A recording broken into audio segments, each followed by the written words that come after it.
खुलुमबाय बेयो बडलेण्ड इंखं टेलिभिजन दिनै 16 एप्रिल 2021 शुक्रबार खालि सानसेनि बरादखौ नोंथांमोननि खाथियाव लाबोदों आं सदानन्द दैमारिया।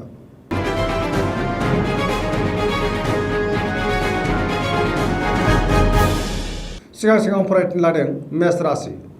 दिनैनि साना मोजां आरो गाज्रिनि गेजेरजों बाबेरलांगोन। गोसोआव बेले बेजे साननाय फैगोन। गोसोखौ जोबोर गुलुं गुजुं मोनगोन। माबा मोनसे मोननो हास्थायगोन। गोसोआ दिनै जोबोर गुलुं गुजुं जागोन। मावनो लानाय खामानिखौ थि समाव मावफुंनो गोब्राब जागोन। देहाया दिनै मोजाङै थागोन। अब्लाबो जानाय लोंनायाव सांग्रां जानाया गाहाम। बहानिफ्रायबा हरखाबै गाज्रि खौरां फैनो हागौ। सांग्रां जानाया गाहाम। रांखावरियाव दिनै जोबोर मोजां होनजायो। आरजिनाय धोनखौ दोनथुमनो हागोन। बेफार फालांगियाव जोबोर मोजां मुलाम्फा मोननो हागोन। समाजाव मान मोनगोन। गोसोनि लुबैनाया दिनै बांद्राय जागोन। लाइमोनफोरनि गोसोआ दिनै जोबोर रमान्टिक जागोन आरो गोसोनि साननायखौ फोरमायलायनोबो हागोन। फरायसाफ्रा फरायनायाव गोसो दुंखांगोन आरो मोजां फिथाइ मोनगोन।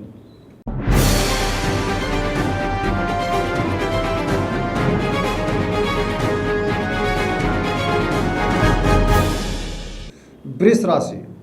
दिनैनि साना बारा मोजां नङा। गोसोखौ जोबोर गुलुं गुजुं मोनगोन। गोसोनि साननायफ्रा टेबार नांगोन। मावनो लानाय खामानिखौ थि समाव मावफुंनो गोब्राब जागोन। रांखावरियाव बारा मोजां नङा। नाङा फाङा खरसाया बांगोन। बेफार फालांगियाव अदेबानि मुलाम्फा मोननो हागोन। बहाबा थाङोब्ला दिनै लामा सामायाव सांग्रां जानाया गाहाम। जाब्रबथायनि आसा दङ। न'खराव बिसि फिसायनि गेजेराव अनलायनाय फैगोन। देहाया दिनै मोजाङै थागोन। सेंग्रा सिख्लाफ्रा जोबोर रमान्टिक जागोन। फरायसाफ्रा फरायनायाव गोसो दुंगोन नाथाय मोजां फिथाइ मोननो हानाय नङा।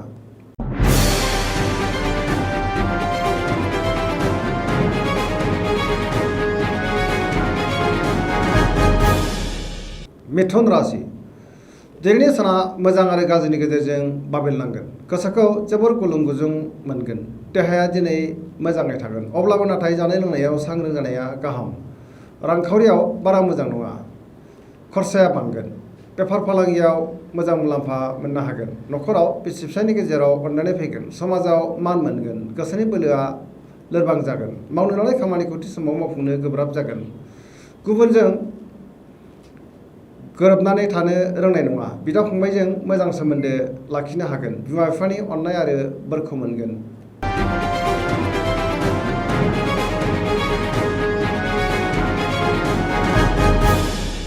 कर्कट राशि। दिनैनि साना जोबोर मोजां। गोसोखौ जोबोर गोजोननाय मोनगोन। मावनो लानाय खामानिखौ थि समावनो मावफुंनो हानाय गोसोखौ दिनै बांसिन गोजोननाय मोनगोन। रांखावरियाव जोबोर मोजां होनजायो। आरजिनाय धोनखौ दोनथुमनो हागोन। बेफार फालांगियाव जोबोर मोजां मुलाम्फा मोनगोन। देहाया दिनै मोजाङै थागोन। गुबुननि हेफाजाब मोनगोन। गुबुननि गोसोखौ दिनै गोरलैयैनो बोनो हागोन। न'खराव बिदा फंबायजों मोजां सोमोन्दो थागोन। बिसि फिसायनि गेजेराव अनलायनाय फैगोन। बिमा बिफानि अननाय आरो बोर मोनगोन। समाजाव दिनै गोबां मान मोननो हागोन। गोदान खामानिखौ आखायाव लानो हागोन आरो मावजेननोबो हागोन एबा जागायनो हागोन। लाइमोनफोरनि गोसोआ दिनै जोबोर रमान्टिक जागोन आरो गावबा गावनि गोसोनि साननायखौ फोरमायलायनोबो हागोन।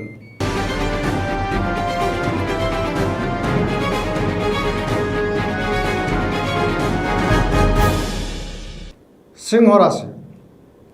दिनैनि साना जोबोर मोजां। गोसोखौ जोबोर गोजोननाय मोनगोन। गोसोनि साननायफोरा जाफुंगोन। मावनो लानाय खामानिखौ थि समावनो मावफुंनो हागोन। सोरबा लोगोनिफ्राय मोजां खौरां फैगोन। रांखावरियाव दिनै जोबोर मोजां होनजायो। आरजिनाय धोनखौ दोनथुमनो हागोन। बेफार फालांगियाव जोबोर मोजां मुलाम्फा मोनगोन। गोसोनि साननायखौ गुबुननो फोरमायनो हागोन। न'खराव खुसिनि थासारि फैगोन। गावजों गाव गोरोबनानै थानो रोंगोन। सोरबा लोगोनिफ्राय मोजां खौरां मोननानै दिनै गोसोखौ जोबोर गोजोननाय मोनगोन। लाइमोनफोरनि गोसोआ जोबोर रमान्टिक जागोन।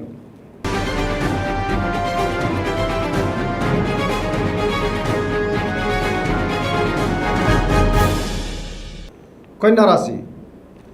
दिनैनि साना मोजां आरो गाज्रिनि गेजेरजों बाबेरलांगोन। गोसोखौ जोबोर गुलाय गुजाय मोनगोन। माबा मोनसे गोदान थांखि लानो एबा सानखांनो रोंगोन नाथाय जाफुंनाय नङा। देहाया मोजाङै थागोन। अब्लाबो जानाय लोंनायाव सांग्रां जानाया गाहाम। रांखावरियाव मोजां होनजायो। बेफार फालांगियावबो मोजां मुलाम्फा मोनगोन। समाजाव गोबां मान मोननो हागोन। न'खराव अनलायनाय फैगोन। गोबां खामानियाव मुखुब थागोन। फरायसाफ्रा फरायनायाव गोसो दुंखांगोन आरो मोजां फिथाइ मोननो हागोन। लाइमोनफोरनि गोसोआ दिनै जोबोर आला खाला जागोन।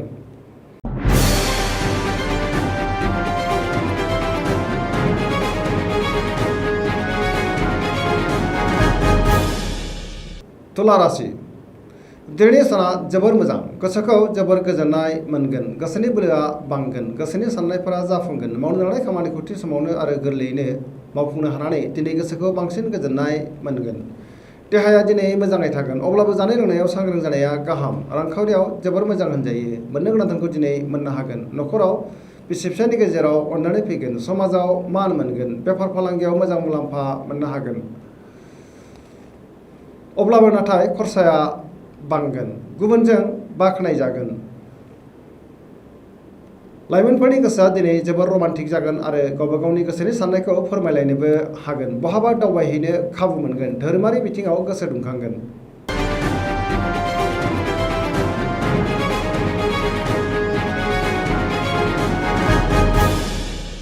वृश्चिक राशि दिनैनि साना बारा मोजां नङा, गोसोखौ जोबोर उरां फारां मोनगोन, मावनो लानाय खामानिखौ थि समाव मावफुंनो गोब्राब जागोन, गोसोनि साननायफोरा देबारनांगोन, गोसोनि बोलोआ अदेबानि लोरबांबो जागोन। समाजाव मान मोननो हागोन, सोरबा लोगोजों मोजां सोमोन्दो लाखिनो रोंगोन, न'खराव अननानै फैगोन, रांखावरियाव मोजां, बेफार फालांगियावबो मोजां मुलाम्फा मोननो हागोन। देहाया दिनै मोजाङै थागोन, गुबुननि थाखाय नाङा फाङा जेंनायाव गोग्लैनांनो हागौ, सांग्रां जानाया गाहाम। सोरबा लोगोआ गाज्रि नोजोर होखोमागोन, सांग्रां जानाया गाहाम।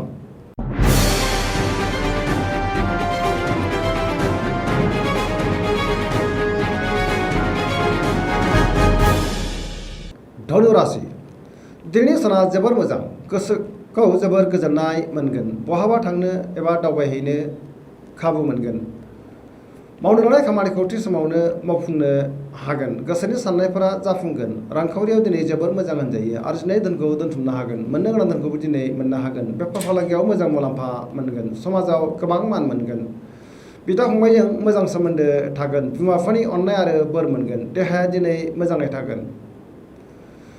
लाइमोनफोरनि गोसोआ दिनै जोबोर रमान्टिक जागोन आरो गावबा गावनि गोसोनि साननायखौ फोरमायलायनोबो हागोन। फरायसाफ्रा फरायनायाव गोसो दुंखांगोन आरो मोजां फिथाइ मोननो हागोन। सरासनस्रायै दिनैनि साना जोबोर मोजां आरो मोजाङैनो बारग'लांगोन।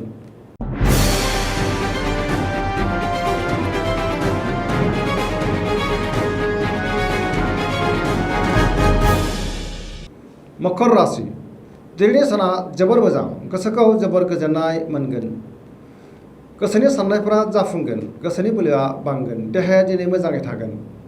सिगांनि बबेबा आद्रा खामानिखौ दिनै गोरलैयैनो मावफुंनो हानानै गोसोखौ बांसिन गोजोननाय मोनगोन। रांखावरियाव जोबोर मोजां होनजायो, मोननो गोनां धोनखौ दिनै मोननो हागोन, आरजिनाय धोनखौ दोनथुमनो हागोन, बेफार फालांगियाव मोजां मुलाम्फा मोनगोन, गोब्राब खामानिखौ दिनै गोरलैयैनो मावफुंनो हागोन, गोदान खामानियाव आखाइ होजेननो एबा जागायजेननोबो हागोन। न'खराव बिसि फिसायनि गेजेराव अननानै फैगोन, बयजोंबो गोरोबनानै थानो रोंगोन, गुबुननि गोसोखौ गोरलैयैनो बोनो हागोन, बिमा बिफानि अननाय आरो बोरखौ मोननो हागोन। लाइमोनफोरनि गोसोआ जोबोर रमान्टिक जागोन।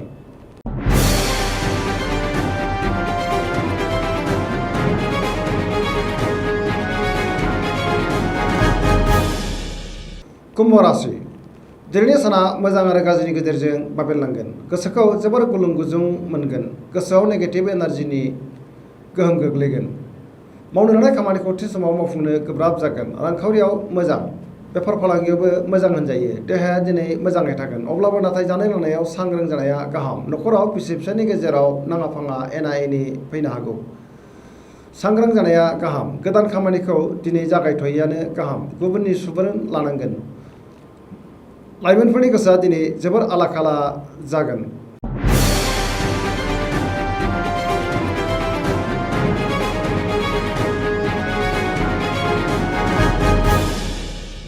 मीन राशि दिनैनि साना जोबोर मोजां, गोसोखौ जोबोर गोजोननाय मोनगोन, गोसोनि बोलोआ बांगोन, देहाया दिनै मोजाङै थागोन, अब्लाबो नाथाय जानाय लोंनायाव सांग्रां जानाया गाहाम।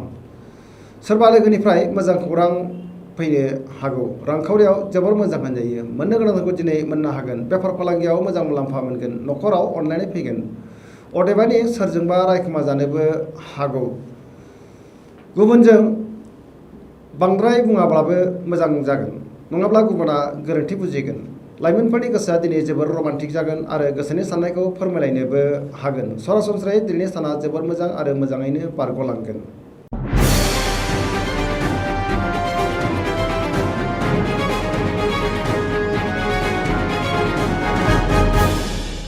दिनैनि राशि फरायनाया एसेनोसै। जोबनायाव बेखौनो खावलायो जाहाथे नोंथांमोना सानफ्रामबो जोंनि बे बड'लेण्ड इंखं टेलिभिजनखौ नायबाय थायो आरो साबस्क्राइब खालामो। एसेनोसै, गोजोन्थों।